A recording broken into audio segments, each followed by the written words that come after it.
Seja muito bem-vindo, eu sou Guilherme Carnicelli e esse é mais um episódio do Franqueamente, o podcast do Grupo Xerto, que traz para você uma série de informações sobre empreendedorismo, franquia, negócios e tudo aquilo que você precisa saber dentro do mundo do franchise e dos negócios. E hoje eu tenho um convidado aqui mais do que especial, esse cara que é pai, investidor anjo, é vendedor, escritor, palestrante, vai faltar dedo na mão, então com a gente aqui, João Kepler. Você esqueceu de dizer que eu sou fã do Marcelo Xerto. Então somos dois. Aí, então a você, gente já pode montar o fã-clube. Esse era a introdução principal. Tá certo. Franqueamente, um negócio feito para você.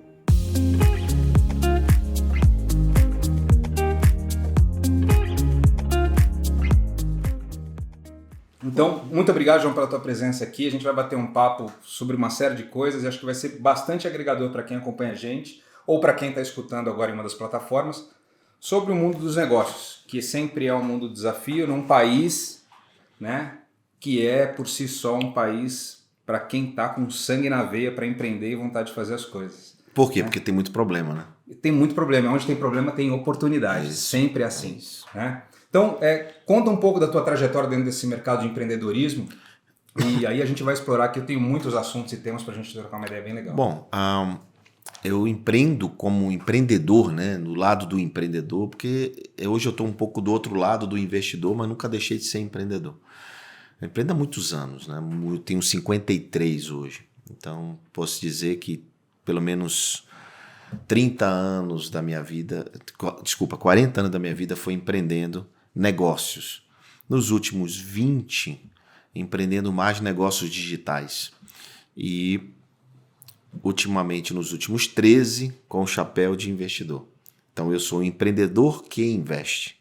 Então, já tive vários negócios na economia tradicional e passei a fazer negócios no digital, como e-commerce e outras atividades correlatas ligadas ao mundo da tecnologia, o mundo digital, porque é um pouco da minha praia, né? Um pouco da tecnologia. Então, eu sou um empreendedor em série, um empreendedor serial. Eu acho que essa é uma característica que a gente percebe muito em quem está dentro do mercado digital hoje, né? Por conta da velocidade. Em geral, quem está dentro do mercado de empresas digitais acaba sendo um empreendedor serial porque muita oportunidade é um momento de virada de chave de muitos setores, né? A gente tem muitos setores saindo ali do totalmente analógico para um híbrido analógico digital e às vezes migrando totalmente para um digital. Dentro desse caminho que você tem, porque nós ainda somos seres analógicos que se adaptam ao mundo digital, né? Nossos filhos, eu tenho uma filha de 13 e um de 9 anos. Eu já percebo neles um mundo muito mais, uma mente muito mais digital. Eles são nativos, né? Nasceram. Já nasceram ali, né? Já nasceram com Wi-Fi como eu nasci com a luz elétrica. Uhum. Né? Eu não consigo pensar um mundo sem luz elétrica, meu filho não consegue pensar um mundo sem Wi-Fi. E isso acaba moldando um pouco a mentalidade do empreendedor, obviamente, porque você empreende baseado no teu contexto, naquilo que você tem ao seu redor, nas influências que você recebe. E aí, como é que você hoje trabalha isso? Porque eu sei que você também tem filhos que também empreendem, né? Como é que você trabalha isso e a tua experiência dentro do mundo analógico, migrando nesse digital e ajudando na construção de negócios digitais, às vezes como investidor e às vezes como pai mesmo, ali dando um pitaco? Olha, Guilherme, existe uma migração, existiu uma migração um pouco mais voltada para a tecnologia, mas essa transformação ela não foi digital, né? Uma transformação social, de comportamento. Você fala do seu filho, a gente está se transformando, apesar de não ter sido nativo do Wi-Fi, como você comenta, mas a gente já está passando por uma transformação social, nosso comportamento mudou e a nossa maneira de enxergar negócios tem mudado. As pessoas ficam falando de transformação digital, isso já aconteceu há muito tempo. Concordo. Então, a que a gente está vivendo hoje são outra forma de ver a mesma coisa. Então, os negócios digitais, que eles são basicamente, como a gente começou falando, são negócios que resolvem problemas, muitas vezes do mundo tradicional. Então, você pega uma empresa tradicional, você pega uma farmácia, você pega uma loja de roupa. O que ela faz? por conta da transformação social, ela tem que se adaptar a canais digitais também, né? Comunicação, de relacionamento, de venda, seja lá o que for, para poder acessar um público que se transformou socialmente. Então, assim, acho que a lógica é essa. Então, nesse sentido, mais oportunidades aparecem e eu concordo com você que eu virei um empreendedor em série porque essas coisas foram acontecendo e a gente foi vendo oportunidades chegarem. Se eu for olhar, por exemplo, até 2010, por exemplo, eu fiz negócios com um pouco mais de longevidade enquanto empreendedor. Né? Só saía quando perdia, ou quebrava, ou vendia. Né? Então se passava mais tempo. Hoje em dia, a partir de 2010 para cá, apesar de ter virado investidor profissionalmente em 2011, mas são negócios que você pode fazer 1, pode fazer 2, pode fazer 3, pode fazer 4, fazer mais negócios porque existe de verdade uma facilidade, porque tem não estar associado, fazer negócio hoje em dia, não está associado a custo fixo, a capex e opex, a mesa, cadeira, estrutura, Verdade. fachada, está muito mais no serviço de uma camada digital. Empreender virou software, né? Não é mais rápido. Exato. Diziam lá atrás, eu me lembro que diziam que software ia comer o mundo. Software is eating the world. Né? Hoje eu digo que o comportamento das pessoas e a distribuição dos serviços é que vai dominar o mundo. Né? Além dos dados, obviamente, da tecnologia. Então, software ele já está na tua cabeça, já é um chip embutido. Tudo é software, não tem mais esse negócio de... Então, a empresa que hoje é tradicional, até mesmo a franquia, ela tem que usar negócios digitais. Os canais hoje de atração são todos digitais, de distribuição, enfim. De todo tipo. A operação, né? Hoje... operação, comunicação e comunicação, relacionamento e venda. É isso. Né? Então, três canais importantes. Ninguém mais consegue se isolar desse mundo digital, né? No mundo das plataformas como um todo. Agora é interessante você falar de 2010, porque esses dias eu estava fazendo uns estudos e eu estava vendo o quanto a tecnologia descentralizou a informação e como isso facilita talvez a gente empreender no mundo de hoje. Né? Em 2010 a gente tinha 6 milhões de smartphones no Brasil, a gente tem 250 milhões de smartphones no Brasil. Né? Quantos habitantes? Então, pois é, a gente não cresceu nessa mesma proporção, tem mais smartphone do que gente hoje. Mas o que é muito interessante é que como a descentralização da informação e o acesso à informação também ajuda no desdobramento de criação de novos negócios, né? Então, eu acho que o mundo analógico também tinha, e você está falando desse ciclo, né, da velocidade de empreender serialmente, o mundo analógico dificultava o acesso à informação para que as pessoas pudessem empreender, o mundo digital abre, escancara a informação, e isso faz com que as pessoas, de uma forma geral, empreendam mais, né? Porque tendo acesso à informação, elas conseguem identificar mais problemas, e no fundo, quando a gente identifica o problema, a gente também consegue identificar a solução. Na realidade, Marx já falava isso, né? Eu não sou nenhum fã de Marx, mas essa é uma colocação dele muito interessante. E a gente só enxerga um problema quando já existe uma solução, senão a gente não consegue enxergar o problema. Né? Você só consegue ver que aquilo é um problema porque na sua cabeça existe uma maneira melhor de fazer aquilo, um modo melhor de fazer aquilo. E então, não é bem assim no mundo empreendedor, né? Também não é bem assim no mundo empreendedor. Não é uma chavinha que vira fácil. Não é bem assim. O empreendedor, se fosse assim, não se criaria nada novo, né? Porque a gente vê, o Uber não teria sido criado, né? O Airbnb não teria sido criado, porque efetivamente não existiam. O que existia na época do Airbnb eram hotéis. Mal existiam casas que recebiam pessoas. Mas um software para gerenciar a casa de terceiros que não eram hotéis, não existia. Então, sim, se esse fosse um problema que tivesse uma solução, ele não teria sido criado, né? Porque é aí que está a grande diferença dos empresários que entendem esse ciclo e dos empresários que não entendem esse ciclo. Os empresários que não entendem o ciclo, o que eles fazem? Eles se fecham no mundo da maneira que eu chamo de velha economia. Não importa se eles são canais modernos como franquia, porque eu acho franquia um canal super moderno e atual, mas não importa se ele é uma franquia, mas o que acontece? Ele é fechado. Por que ele é fechado? Porque ele está na velha economia, comprar, vender, alugar e prestar serviço. É isso. Ele não consegue perceber que no negócio dele, independente se é uma indústria de plástico ou o que seja, ele não consegue perceber que ele pode ter um nível de consciência diferente para a nova economia. Que aí essas 3 coisas, necessidades que ele tem de se relacionar, de vender e de operar, essas coisinhas podem ser um gatilho para ele transformar o negócio dele e não só para resolver o problema dele de administração e de comunicação. Então, o nível de consciência empresarial dessas startups é impressionante.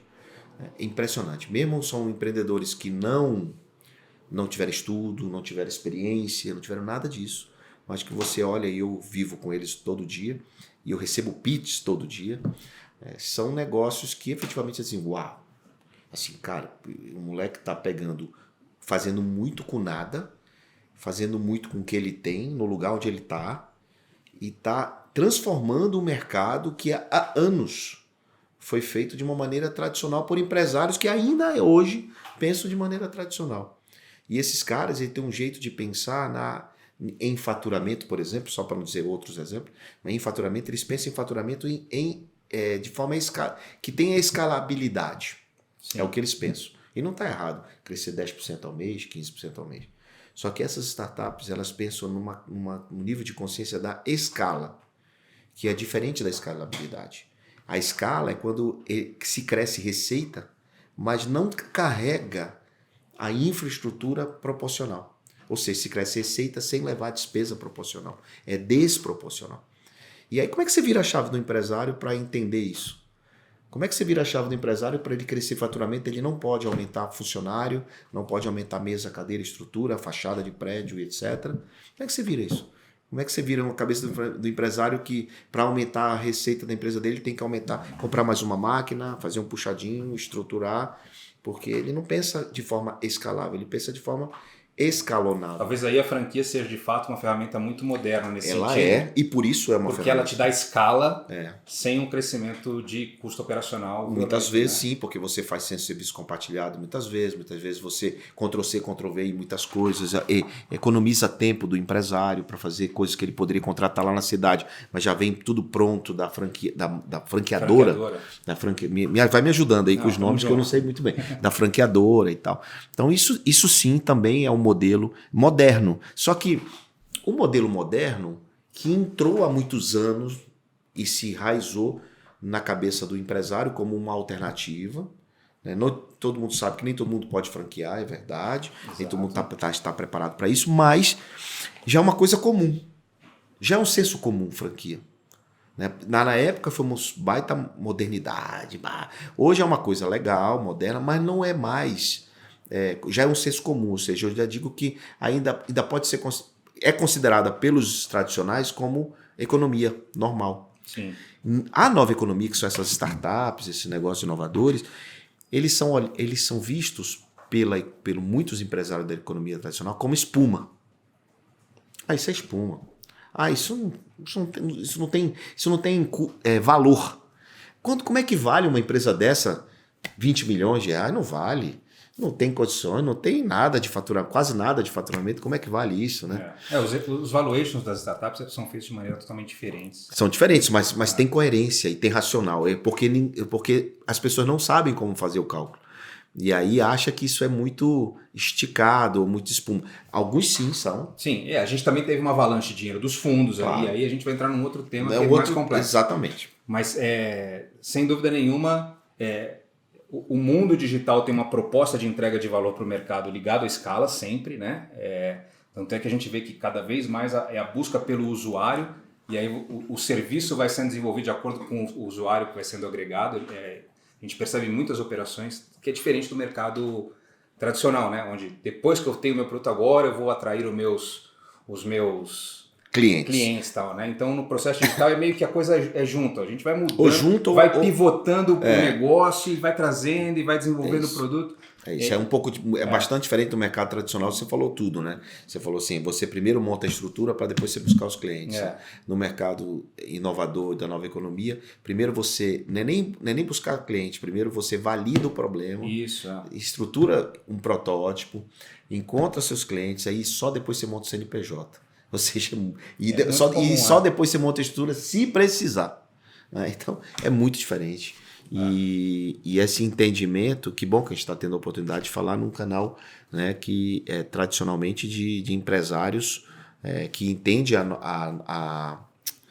o modelo de franquia, mas que muitos deles não têm acesso a essas oportunidades ligadas ao mundo das startups. Mas eu vejo assim, eu tenho acompanhado, eu já acompanho o mercado de franquia há um bom tempo, e o mercado digital também é uma coisa que eu também acompanho muito de perto, e eu percebo que cada vez mais o pessoal que está ligado ao mercado de franchise, né, o varejo, acho que ainda, aquele varejo puro e duro, ainda não, mas o mercado de franchise já traz elementos de escala, né, e de visão de expansão e de mercado e de comunicação que estão muito mais ligados ao mundo digital do que ao mundo tradicional. Agora, é óbvio que o negócio de franchise, o empresário também tem uma coisa que a gente aqui pode até entrar num outro tema, e aí eu quero explorar isso em relação à sua família, seus filhos e tudo mais.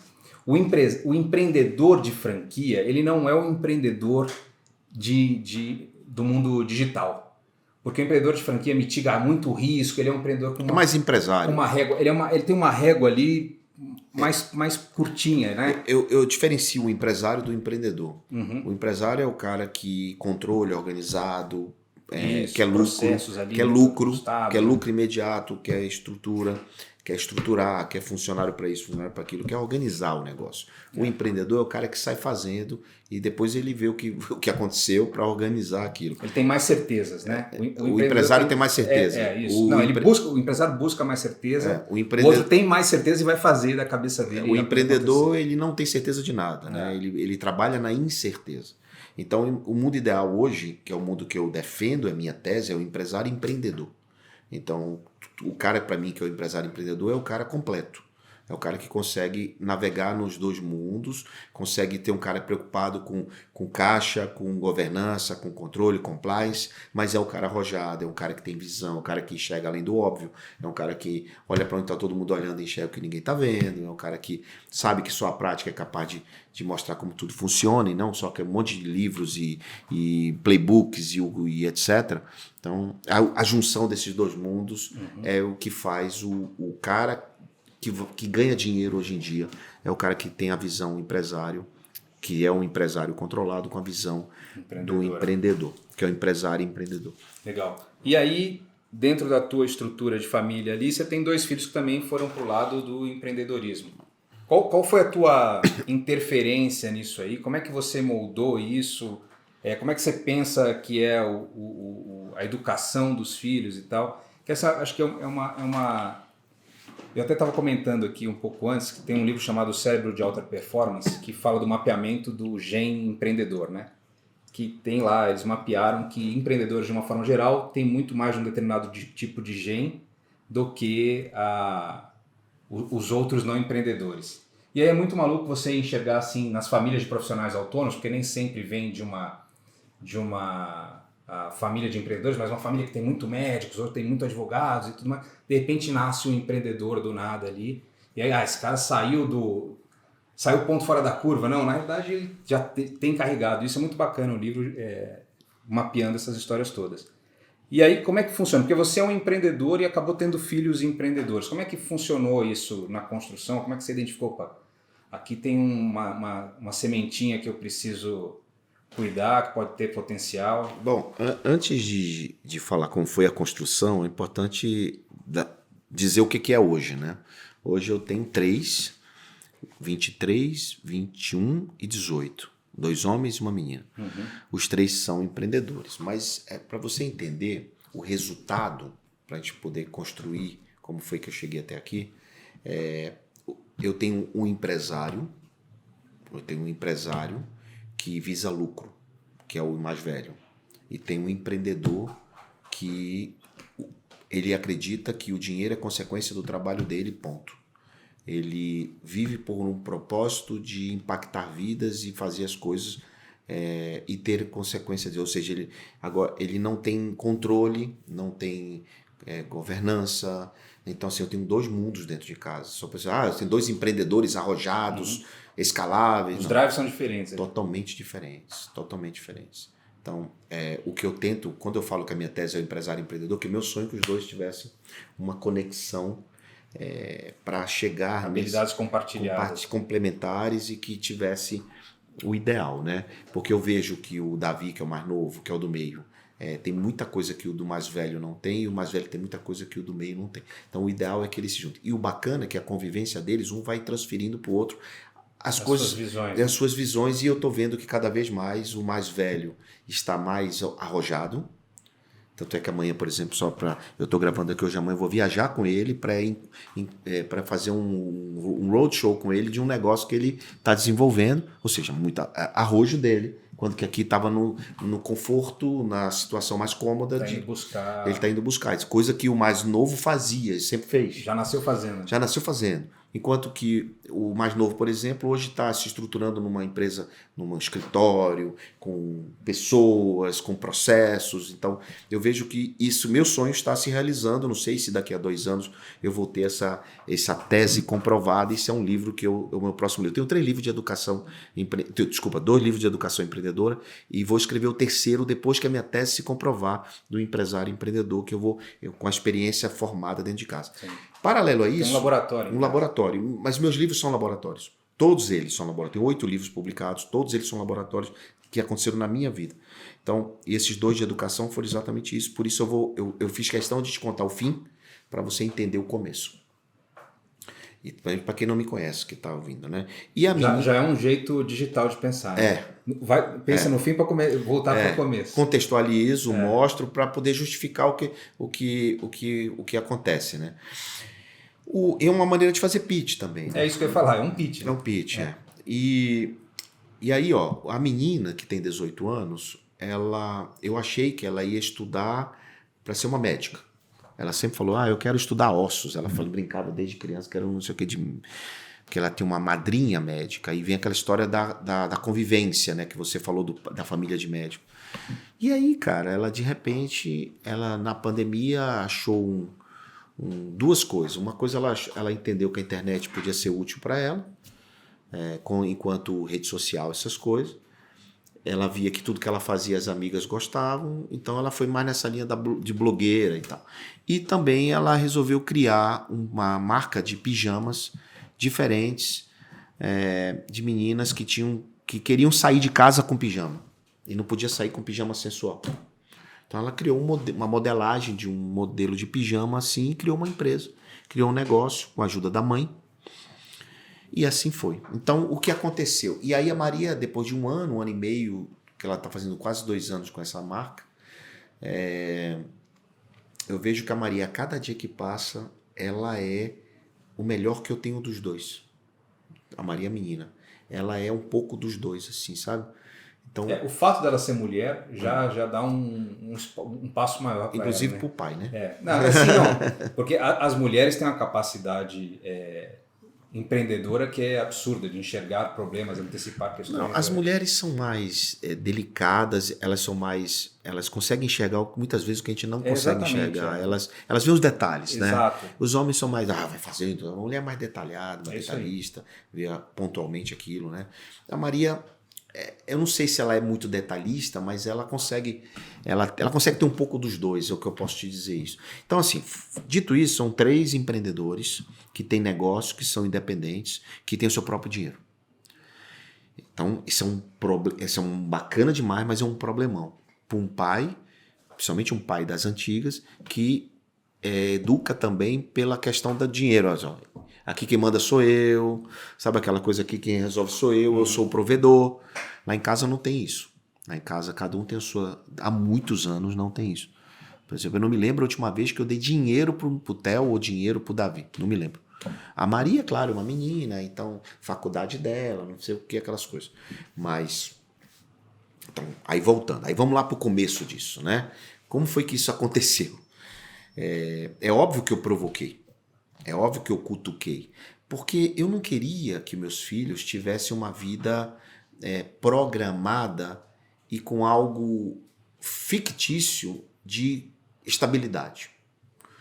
Como eu nunca tive estabilidade, eu sempre achei que isso era uma coisa que, se você tiver para sempre, tudo bem. Eu vou ser juiz para sempre. Vou ser ministro do STF, vou ser para sempre. É emprego eterno, né? Beleza. Só que não todo mundo consegue isso. Então, eu tinha que preparar meus filhos para a vida. E Rocky Balboa já dizia, ninguém bate mais forte que a vida. Isso é verdade. Então, como a vida não foi fácil para mim, eu disse, eu não vou tornar a vida desses meninos fácil. Porque eu vou complicar a vida deles para que eles possam entender desde criança o que é a vida. Então, algumas coisas eu fiz. Criei o conceito de que se você completa seu filho com tudo, dificilmente ele vai querer, mesmo que conscientemente, buscar as soluções para os seus próprios problemas. Então, eita pai, eu estou sem bateria para o meu celular. Peraí, meu filho, tem um carregador aqui, tome. Eita pai, meu carro acabou a gasolina. Peraí que eu vou aí te ajudar, vou levar o galão para colocar gasolina no seu carro. Porque pai é amor, pai é isso. Sim. Não é pai, pai é isso, né? Então, eu tive que me policiar, trabalhar muito a minha cabeça para não fazer isso. Então, eles não tiveram um pai assim. Botei o dedo na tomada, bota de novo. Caí da árvore, cai de novo. Então, eu tive que trabalhar muito. Sabe que o dedo da tomada foi assim que eu descobri o que era choque, né? Pois é. Eu pergunto pra minha mãe o que é choque. Mas minha mãe assistindo aqui depois ela fala, não conta essa história. Então, o que é choque? Ela falou, põe o dedo aí que você vai entender o que é choque. Exato. Aprendi assim. Mas as pessoas mais velhas, sua mãe, né? E até eu posso... também sou... Eles faziam isso naturalmente. Naturalmente. E assim, imagina o Renato Aragão hoje na televisão. Imagina. Como é que seria o caos, o problema do que ele falava, do que ele dizia, chamava de pinguço, de não sei o quê. Imagina isso na televisão. Então, nós vivemos outros tempos. Sim. Né? Outros tempos. Então, muita coisa que a gente falava antigamente não pode ser dita hoje.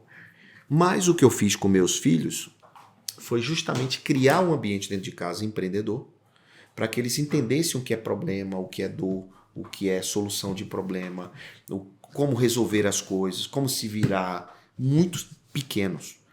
Uma das estratégias que eu usei é não dar mesada, por exemplo.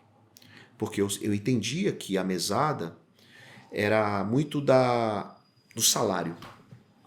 Você me dá um serviço, eu te dou um salário. Programa, né? É uma programação que você faz. É uma programação mental. Ao longo do tempo, e você está programando seu filho de 11 anos a viver de um salário. A viver de um salário. É isso aí. E não tem nada de feio ter salário, viu? Muito pelo contrário, é digno demais, é muito bonito. Mas se você quer programar a mentalidade do seu filho para ele ser autossuficiente, para ele ser independente... E num mundo cada vez mais instável, você ter pessoas que tenham a capacidade de trabalhar com a diversidade e com esses ciclos de mudança muito rápidos, que vão acontecer. Que vão ser cada vez maiores, né? Os ciclos vão ficar cada vez mais curtos, óbvio. Né? As pessoas que têm um nível de estabilidade, que vivem assim, ou que estão programadas para viver assim, vão sofrer demais. Que não estão preparados. Sofreram na pandemia. Eu discuto muito lá com a minha esposa nesse sentido. Sofreram isso na pandemia muito. E aí o que eles fizeram na pandemia, meus filhos?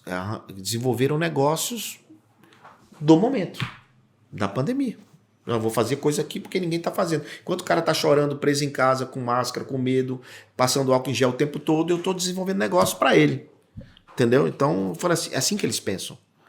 Assim que eles pensam lá em casa. Mas isso foi uma criação de, por exemplo, levar para dentro de casa problema para a gente discutir. Político, todo tipo de problema. Então, outra coisa que eu fiz foi nunca esconder má fases. Eu conheço pais que, por exemplo, quebrou.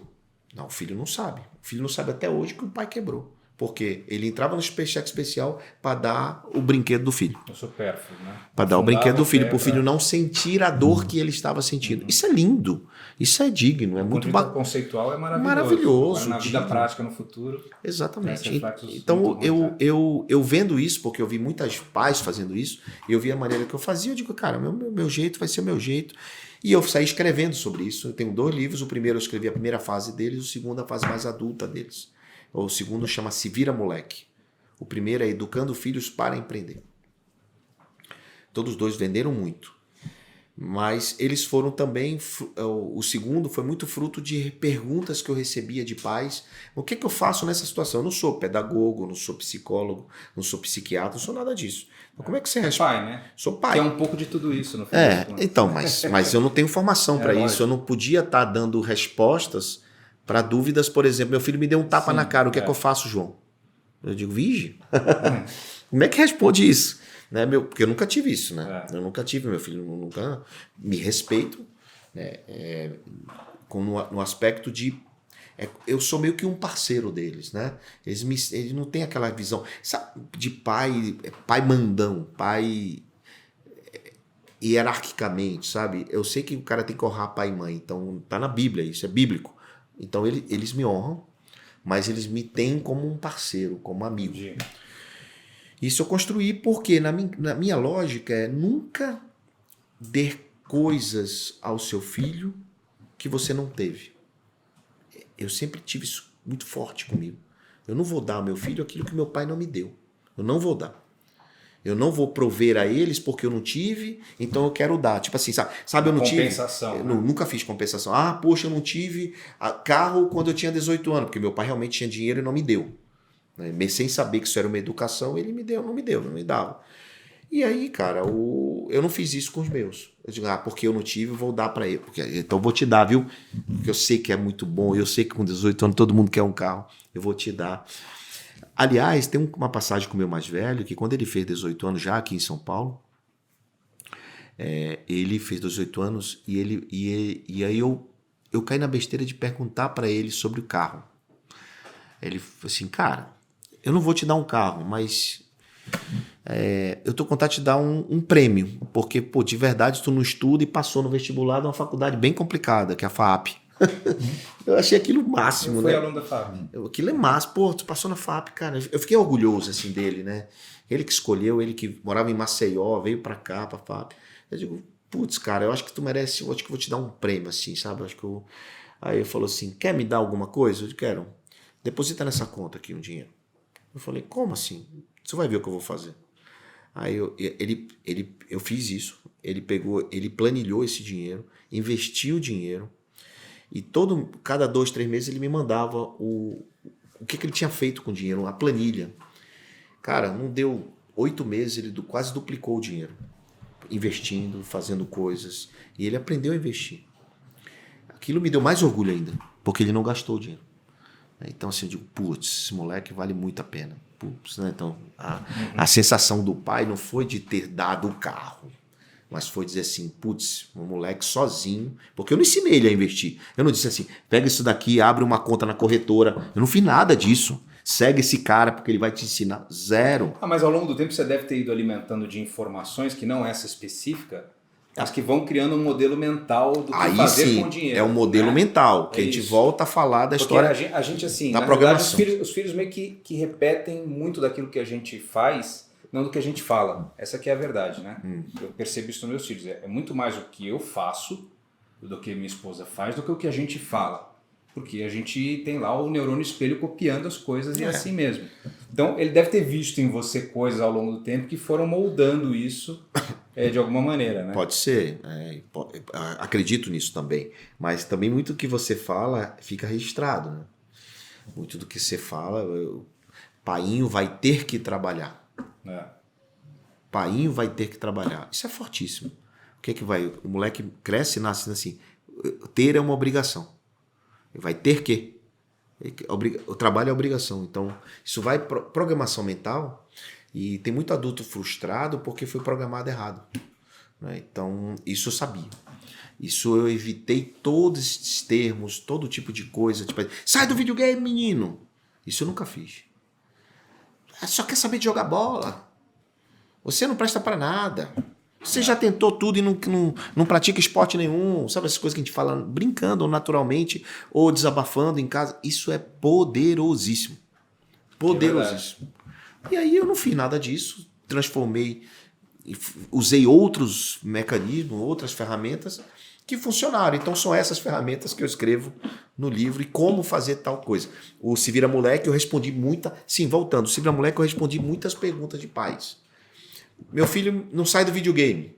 Aí eu respondia, como pai, não como educador.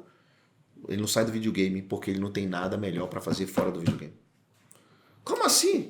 E é um outro mundo também, né? A gente, eu percebo isso, que eu tenho um filho que está na fase do videogame total. E assim, a gente tenta hoje, acho que esse é até um problema que está ligado também ao empreendedor de hoje, né? Comparar duas eras que são muito distintas, né? A gente agora está falando muito de metaverso, de como as coisas vão se desdobrar, Mas essa molecada já está vivendo o metaverso há muito tempo dentro do mundo dos games. Exato. Já vem sendo programada ali para viver esse mundo. Mas você aí, não tá, né?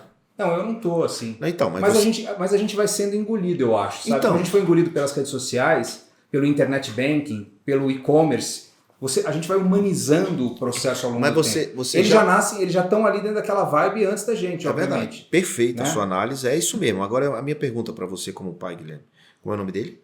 João Guilherme. Do João. O pai do João. Você entrou no mundo dele? É mais difícil, né? É muito difícil, mas você entrou? É mais difícil. Não, poucas vezes. Poucas vezes. Então, o que é que eu digo para os pais? Entra no mundo dele, vai jogar com ele. Aprende quando ele estiver dormindo, você vai jogar. Aprende o jogo que ele gosta. Entenda quem são os youtubers que ele gosta. Ah, não, isso você está fazendo? Isso eu sempre fiz. Porque eu já tinha coisa no YouTube antes, ele achava o máximo o pai dele ter um negócio no YouTube. Então, assim, a dificuldade dos pais é fazer o que você está fazendo. É entrar no mundo deles. Eu costumo dizer para meus amigos assim... Não é querer trazer ele para o teu mundo. Quem tem filho adolescente, eu falo para os meus amigos, você tem filho adolescente, para de reclamar dele porque ele te dá consultoria gratuita. É ele que está te dizendo para onde o mundo vai, olha ali o que ele está fazendo e orienta teus negócios para aquele tipo de coisa. Exato. Ele está no sofá ali, mexendo num game que é o mundo imaginário. Outro dia eu estava vendo meu filho brincando de polícia ladrão, que era uma brincadeira que eu fazia quando era moleque. Eu tô com 47, quando era moleque eu brincava de polícia ladrão. Só que eles fazem isso no Minecraft.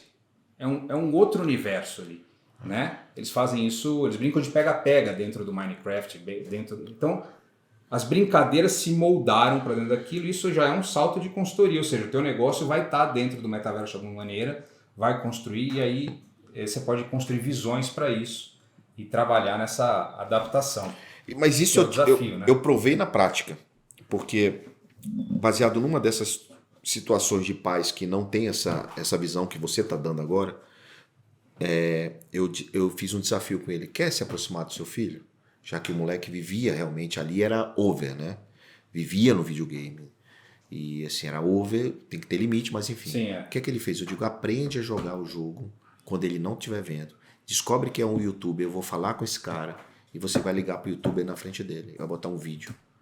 E aconteceu. Ele jogou com o menino, ele ganhou do menino no jogo, não sei que jogo era. E quando ele terminou, disse, rapaz, agora eu vou ligar para um amigo meu que é especialista nesse jogo para ele me dizer se eu fui bem ou não. Aí ligou, era o youtuber que o filho era... Criou a conexão ali, né? Meu amigo, na hora.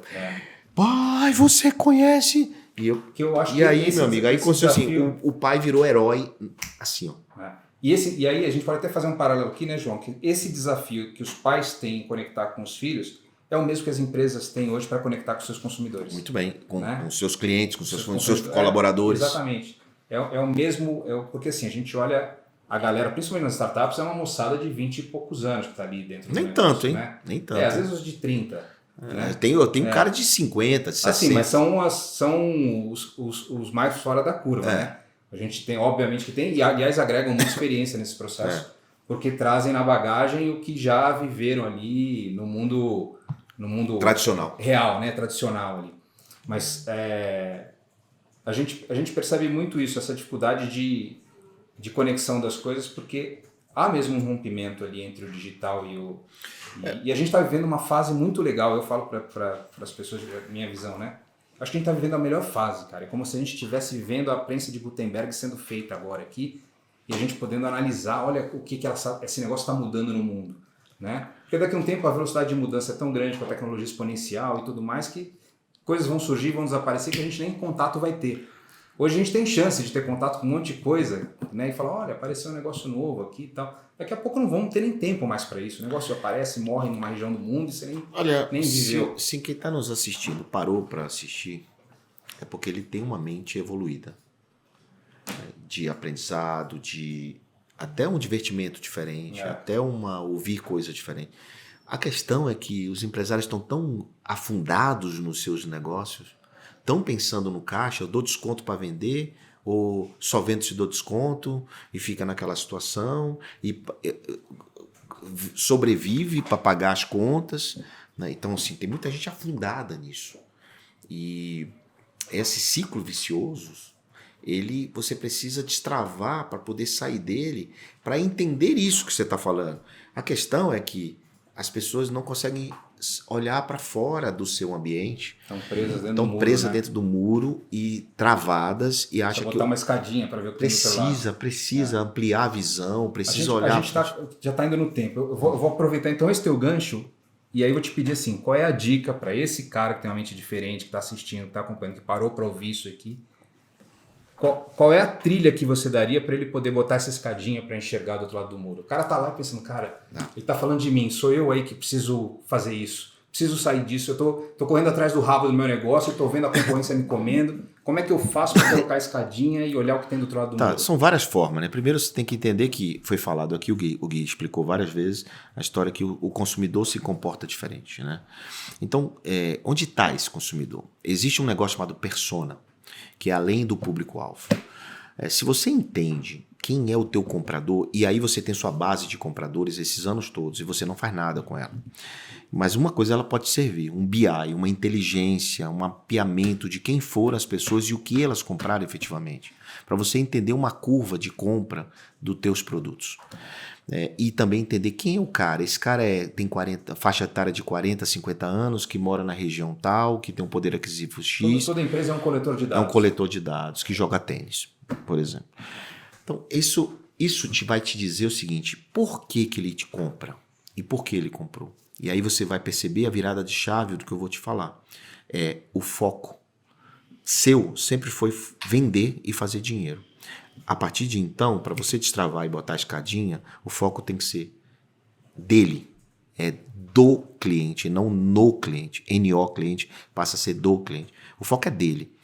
O que ele quer comprar? Qual é a dor que ele tem? O que ele precisa dentro daquilo que você produz e trabalha e vende?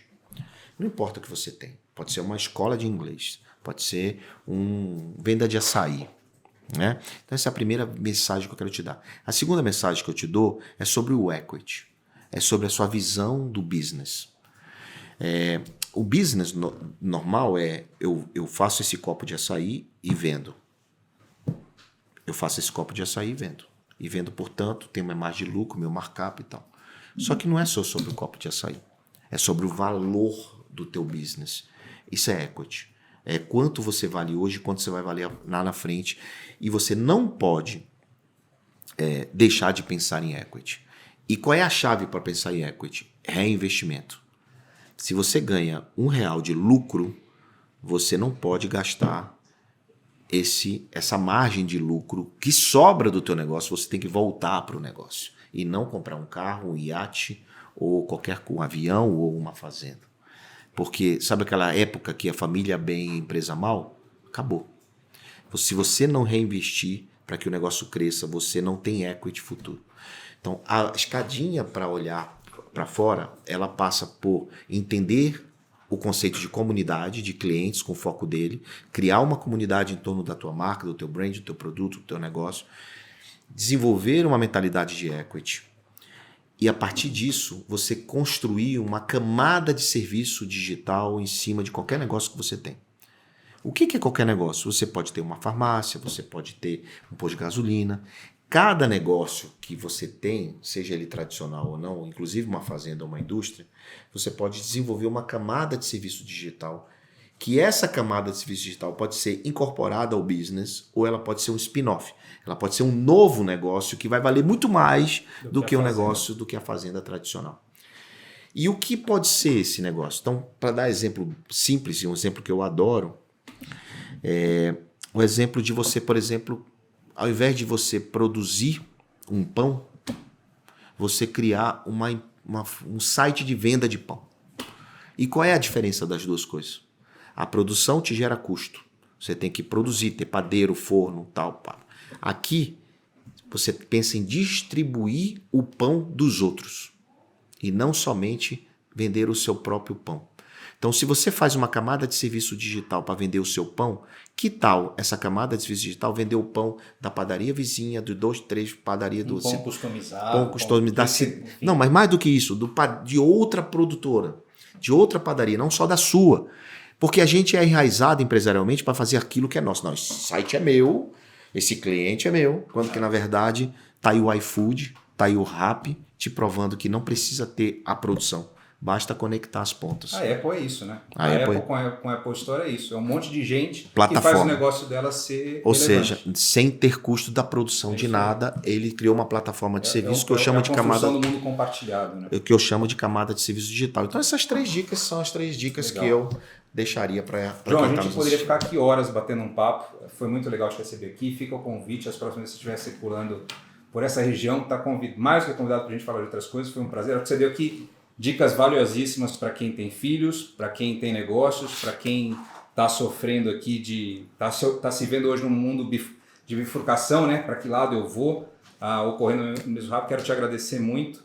E se tiver alguma última, algo que você queira falar aí, deixar uma mensagem. Não, nada, não. Qual é o próximo livro? Então é esse do laboratório com o Theo e o Davi, é isso? É, isso da parte de educação empreendedora. Tá, na parte empresarial é o nível de consciência que eu tô escrevendo. Mas eu queria dizer para deixar aqui a mensagem, agradecer o convite de participar, né, nesse canal diferenciado, né, que ajuda os empresários a entender muita nova economia.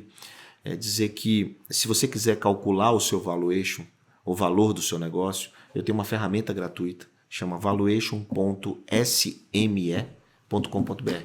Você bota lá, autodeclarada, você calcula o seu valuation, quanto vale o seu negócio. Se valer pouco, você precisa melhorar o seu... Pode botar no link aí, bota aí, vai estar no link da descrição. E me encontra em qualquer rede social, estou Legal. sempre tentando ajudar e compartilhar, @João, né? Sem acento. João, Kepler, K-E-P-L-R, e não Legal. Kleber. Bom, esse foi o Francamente, eu sou o Guilherme Carnicelli. Se você gostou desse conteúdo, que eu tenho certeza que você gostou, lembra de compartilhar aí com as pessoas. Se tem alguém que, esse conteúdo vai cair muito bem para aquela pessoa, lembra de passar isso. Se você tem sugestão, comentários, coisas que você queira que a gente venha discutir aqui dentro do Franqueamente, manda pra gente através das redes sociais e a gente vai se ver brevemente aqui. Mais uma vez, João, brigadão pela tua presença. A gente se vê até a próxima. Fui, tchau.